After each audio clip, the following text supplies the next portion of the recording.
నమస్తే, నా పేరు తేజస్విని. బీసీఎన్ న్యూస్ కి స్వాగతం. ముందుగా ముఖ్యాంశాలు. P4 విధానంలో పెదామిరంలో కలెక్టరేట్ నిర్మాణానికి సిద్ధమన్న రఘురామ. అవసరమైతే భీమవరం మున్సిపాలిటీలో పెదామిరాన్ని కలపడానికి సిద్ధంగా ఉన్నానని స్పష్టీకరణ. భీమవరంలో ఇంటింటికి స్మార్ట్ రేషన్ కార్డుల పంపిణీ. 28వ వార్డు రెస్ట్ హౌస్ రోడ్ లో లబ్ధిదారులకు కార్డులు పంపిణీ చేసిన ఎమ్మెల్యే పులపర్తి రామాంజనేయులు.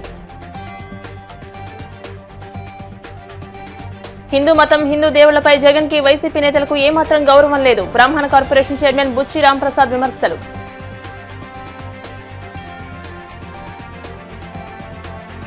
తిరుమల శ్రీవారిని దర్శించుకున్న పలువురు ప్రముఖులు. ఆలయ మర్యాదలతో స్వాగతం పలికిన అధికారులు.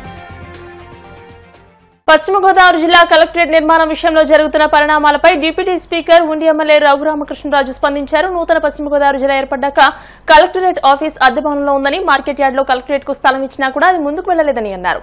కార్ల షోరూంలు, కృషి విజ్ఞాన కేంద్రం, ఐటీఐ అన్ని పెదవరంలోనే ఉన్న భీమవరం అనే అంటారని, ఇక్కడ అన్యాక్రాంతమైన 3 ఎకరాల 60 సెంట్ల భూమి ప్రభుత్వానికి అప్పగించడం జరిగిందని అన్నారు.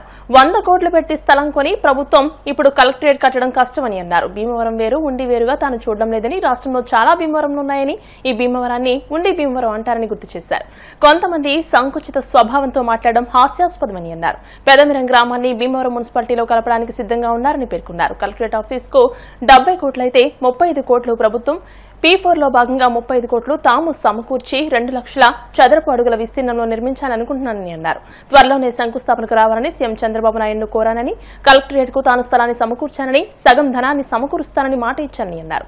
శాసన మండలి చైర్మన్ వైసీపీ పార్టీకి చెందిన వారిని, ఆ పార్టీ జిల్లా కార్యాలయం పెదమిరంలో ఉన్నప్పుడు దెబ్బతినేని మనోభావాలు జిల్లా కలెక్టరేట్ వస్తే ఎందుకు దెబ్బతింటున్నాయని ఆయన ప్రశ్నించారు.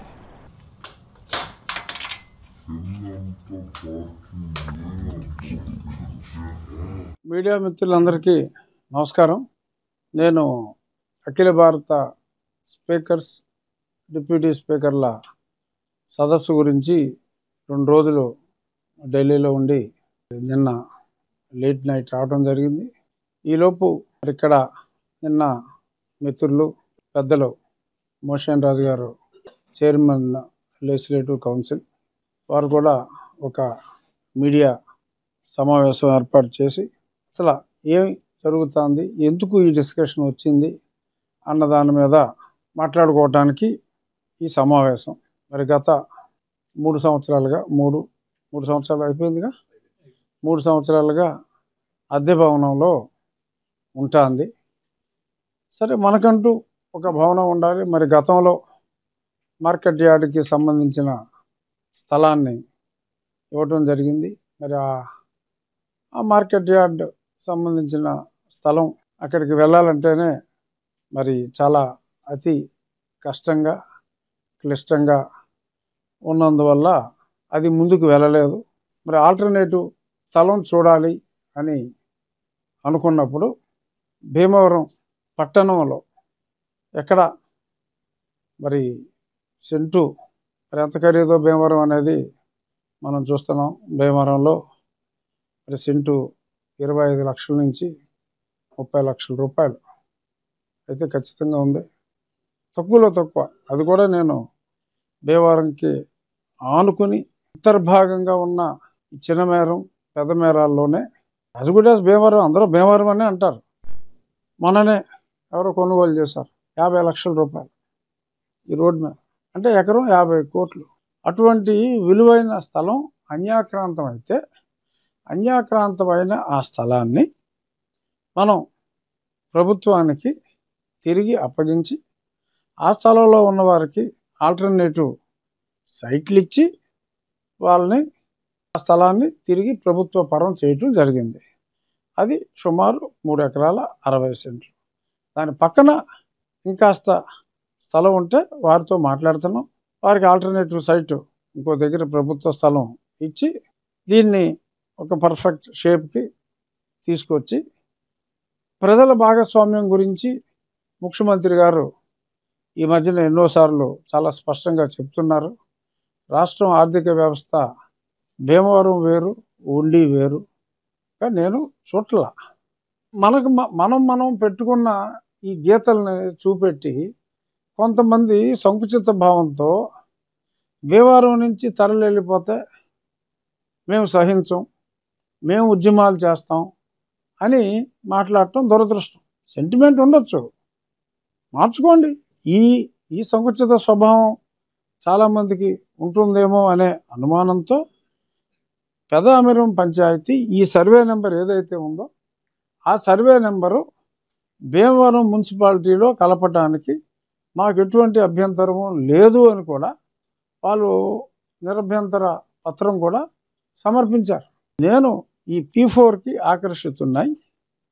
మరి గతంలో కూడా ముఖ్యమంత్రి గారు ఆ స్కీమ్ రాక ముందే మనం కాలువలు క్లీన్ చేయటం కానీ, డ్రైన్లు బాగు చేయటం కానీ, స్కూళ్ళు బాగు చేయటం కానీ ఇవన్నీ కూడా ప్రజల సహకారంతోనే చేశాం. మీరు ప్రత్యక్షంగా చూశారు. ప్రజలే ముందుకొచ్చి ఉండి ఇన్ఫ్రా ఫండ్ అని మనం పెట్టాం. మరి ఆయన ముఖ్యమంత్రి గారిని కలిసి ఇదిగో ఇలాగా నేను ఇంత డబ్బు సమకూరుస్తున్నాను, మీరు ఇంత ఇవ్వండి, మేము ఇంత సమకూరుస్తున్నాం అని చెప్పి మాట్లాడి మరి ఏమన్నా మరి ప్రభుత్వం ఒప్పుకుంటే నాకు సంబంధం లేని విషయం మీరు నన్ను అడుగుతున్నారు. నేను చెప్పింది ఇక్కడ ఇదిగో స్థలం, ఇదిగో ధనం, స్థలం ఇది సగం ధనం P4 కాన్సెప్ట్లో మేము ప్రపోజ్ చేస్తున్నాం అని చెప్పడం జరిగింది. సో ఏమో ఆయన ఏం ప్రపోజల్ ఇచ్చారో నాకు తెలీదు. నేను ఇచ్చిన ప్రపోజల్ గురించి ఏమిటి అని నేను చెప్తున్నా. అంజిబాబు గారికి కూడా నేను చెప్పా, అసెంబ్లీలోనే ఎలాగ చేద్దాం సార్, మీకు ఆ గ్రామాలను కూడా భీమవరంలోనే కలిపేద్దాం అని చెప్పి కూడా చాలా స్పష్టంగా నేను చెప్పడం అయితే జరిగింది. ఎలాంటి అవకతవకలకు చోటు లేకుండా పారదర్శకంగా పంపిణీ జరగాలన్న సంకల్పంతోనే సంక్షేమానికి టెక్నాలజీని జోడించి ప్రజలకు స్మార్ట్ కార్డులు అందించడం జరుగుతుందని రాష్ట్ర public accounts committee chairman MLA Pulaparthi Ramanjaneyulu అన్నారు. పశ్చిమ గోదావరి జిల్లా భీమవరం 28వ వార్డు రెస్ట్ హౌస్ రోడ్లో సోమవారం కూటమి ఆధ్వర్యంలో QR కోడ్ ఆధారిత స్మార్ట్ రేస్ కార్డులను అందించే కార్యక్రమం నిర్వహించారు. లబ్దిదారులకు MLA Anjibabu, DRO Venkateswarlu smart కార్డులను అందజేశారు. ఎమ్మెల్యే అంజిబాబు మాట్లాడుతూ భీమవరం నియోజకవర్గంలో 79,214 స్మార్ట్ కార్డులను అందిస్తున్నామని, భీమవరంలో 59,251, వీరవాసరంలో 19,963 స్మార్ట్ కార్డులు లబ్దిదారులకు అందజేస్తున్నామని అన్నారు. 4 దశల్లో ఈ కార్డులను అందిస్తున్నామని, మొదటి దశ ఈ నెల 31వ తేదీ వరకు, రెండో దశ సెప్టెంబర్ 1 నుంచి 15వ తేదీ వరకు, మూడో దశ 16 నుంచి 20వ తేదీ వరకు, నాలుగో దశ 21వ తేదీ నుండి అందిస్తామని అన్నారు. కూటమి ప్రభుత్వం అధికారంలోకి వచ్చాక ఒకవైపు అభివృద్ధి, మరోవైపు సంక్షేమం రెండు కళ్లుగా అమలు చేస్తూ ఇచ్చిన మాటకు కట్టుబడి ప్రజల నమ్మకాన్ని వమ్ము చేయకుండా పరిపాలిస్తున్నామని అన్నారు. సూపర్ 6 పథకాల అమలుతో ప్రజల్లో ఆనందం వెల్లివిరుస్తోందని, ఉచిత బస్సు ప్రయాణం పట్ల మహిళలు సంతృప్తిని వ్యక్తం చేస్తున్నారని అన్నారు. మన ప్రభుత్వం ఎన్డీఏ కూటమి ఒక కొత్త కార్యక్రమం చేపట్టడం జరిగింది. స్మార్ట్ కార్డు ఇలా ఉంటుంది. కార్డు, ఈ కార్డు మీరు భద్రపరచుకుంటే అన్ని కార్యక్రమాలకి మీరు ఎక్కడికి వెళ్ళాలన్నా, ఏం చేయాలన్నా, ఆఫీసులకు వెళ్ళాలన్నా, MRO ఆఫీస్కి వెళ్ళినా ఈ స్మార్ట్ కార్డు చాలా ఉపయోగపడుతుంది. రేషన్ కార్డుగా కాకుండా స్మార్ట్ కార్డుగా కూడా ఉపయోగపడుతుంది. దీని మీద గవర్నమెంట్ వారు రాజమండ్రి ఈ ఫోటో మాత్రమే ఉంటాయి. దీన్ని మీరు చక్కగా ఉపయోగించుకోండి. మన భీమవరం నియోజకవర్గంలో 80,054 కార్డులు ఉన్నాయి. మన భీమవరం నియోజకవర్గానికి, భీమవరానికి 59,858, వీరవసరానికి 20,196 ఉన్నాయి. దీనిలో 9,214 కార్డులు ఆల్రెడీ రెడీగా వచ్చి ఉన్నాయి. ఈ కార్డులన్నీ కూడా మీరు రేషన్ షాప్కి వెళ్ళినప్పుడు, రేషన్ షాప్కి వెళ్ళలేని వాళ్ళకి ఇంటికాడ ఈ కార్డులన్నీ ఇవ్వటం జరుగుతుంది. ఈ కార్డులు అందలేదు, నాకు రాలేదనే ఇబ్బంది లేదు. ఎవరికైనా అర్హత ఉండి కార్డు రాకపోతే మళ్ళీ అప్లై చేసుకోవచ్చు. అయ్యో నాకు కార్డు రాలేదు, నాకు ఇవ్వలేదు ప్రభుత్వం అనే ఆలోచన చెందవలసిన పని లేదు. మీకు ఎవరికైనా కార్డు రాకపోతే మీరు MRO గారికి అప్లై చేసుకుంటే DSO గారు దాన్ని పరిశీలించి కొత్త కార్డు ఇస్తారు.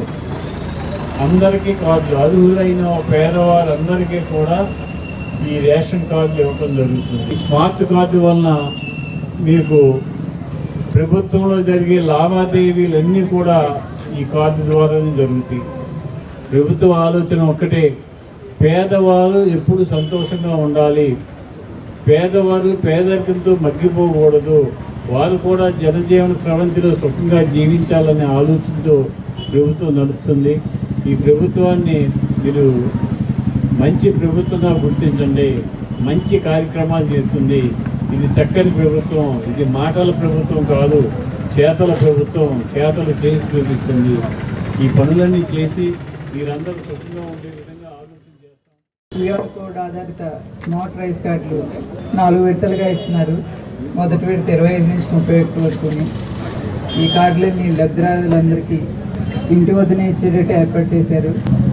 ఇవన్నీ కూడా సంబంధిత అధికారులు అందరికీ అందజేస్తారని తెలియదు. ఈ రేషన్ మన భీమవరం నియోజకవర్గం వచ్చి సుమారుగా 80,000 కుటుంబాలు ఉన్నాయి. 80,000 కుటుంబాలకు కూడా స్మార్ట్ రేషన్ కార్డులు ఈ పరిసర శాఖ ద్వారా మీ అందరూ కూడా ఇంటికి వచ్చి వీళ్ళు ఇస్తారు. దాన్ని క్యూఆర్ కోడ్ ఏంటంటే అది కార్డు పట్టుకెళ్తే మీ ఏ విషయంలో అయినా సరే, అది రేషన్ కార్డు రేషన్కే కాదు, మీకు కావాల్సిన డీటెయిల్స్ అన్ని కూడా అది క్యూఆర్ కోడ్ చేస్తే మీ ఫ్యామిలీ డీటెయిల్స్ అన్ని కూడా దాంట్లో వస్తాయి. రాబోయే రోజుల్లో మీరు ఏ డిపార్ట్మెంట్కి వెళ్ళినా మీ వివరాలు, మీరు రైతు మంది ముసలి వాళ్ళు ఉంటారు, చదువుకునే వాళ్ళు ఉంటారు, వాళ్ళందరికీ కూడా ఈ కార్డు పట్టుకెళ్తే మీ కుటుంబ వివరాలు వస్తాయి. కాబట్టి మీరు ఏదన్నా సరే, ఏ ప్రభుత్వ పథకం కానీ, ప్రైవేట్ పథకాలు కానీ, లేకపోతే ఏదైనా బ్యాంకులకు వెళ్ళాలన్నా, ఏ కారణమైనా సరే ఈ కార్డు పట్టుకెళ్తే మీకు అన్ని పనులు అవుతాయని చెప్పి సందర్భం తెలియజేస్తుంటూ, హిందూ మతం, హిందూ దేవుళ్లపై జగన్ కి వైసీపీ నేతలకు ఏమాత్రం గౌరవం లేదని బ్రాహ్మణ కార్పొరేషన్ చైర్మన్ బుచ్చి రాంప్రసాద్ విమర్శించారు. మంగళగిరి టీడీపీ కేంద్ర కార్యాలయంలో ఆయన మీడియాతో మాట్లాడారు. వైసీపీ పాలనలో హిందూ దేవాలయాలపైన, అర్చకులపైన దాడులు జరిగాయని, కూటమి పాలనలో ఒక్క ఆలయంపైన దాడి జరిగిందా అని ప్రశ్నించారు. ఒబెరాయ్ హోటల్ కు వైసీపీ హయాంలోనే భూములు కేటాయిస్తూ జీవోలిచ్చారని, కూటమి ప్రభుత్వం ఆ కేటాయింపులను రద్దు చేసిందని అన్నారు. హిందూ మతమన్నా, హిందూ ఆచారాలన్నా, హిందూ దేవుళ్ళన్నా కూడా జగన్మోహన్ రెడ్డి గారికి, వైసీపీ నేతలకి ఏమాత్రం గౌరవం, మర్యాద ఏమీ లేవు. ఎందుకంటే దానిలో భాగంగానే వాళ్ళు చేసే వ్యవహారాలన్నింటినీ మనం చూస్తూ ఉంటాం. గత 5 ఏళ్లలో హిందూ మతం మీద, హిందూ దేవుళ్ళ మీద, పూజారుల మీద, అర్చకుల మీద జరిగినన్ని దాడులు ఈ దేశ చరిత్రలో స్వతంత్రం వచ్చినప్పటి నుంచి ఇప్పుడు దాకా ఆంధ్ర రాష్ట్రంలో ఎప్పుడు జరగల. 13 మాసాలు అయింది కూటమి ప్రభుత్వం నారా చంద్రబాబు నాయుడు గారి నాయకత్వంలో అధికారంలోకి వచ్చి. ఒక్క దేవాలయం మీద కానీ, ఒక్క పూజారి మీద కానీ దాడి జరిగిందా అని మీకు నేను అడుగుతున్నా. ఎందుకంటే హిందూ మతం మీద, హిందూ దేవాలయాల మీద, హిందూ దేవుళ్ళ మీద మాకున్నటువంటి గౌరవం అది. ఇతర మతాలను గౌరవిస్తేనే హిందూ మతాన్ని కూడా గౌరవిస్తాం. ఆ విధంగా మేము పరిపాలన చేస్తామని ఆ రోజున చంద్రబాబు నాయుడు గారు చెప్పారు.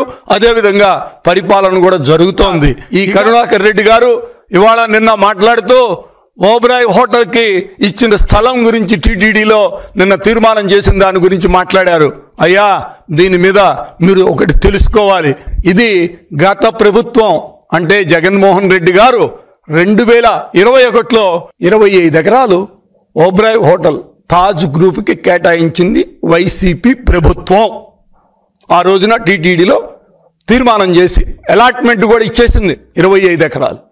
దాని మీద ఆ రోజున ఉన్నటువంటి మఠాధిపతులు, పీఠాధిపతులు, Telugu Desam party, BJP party, Janasena ఎంతో ఉద్యమాలు చేశాం.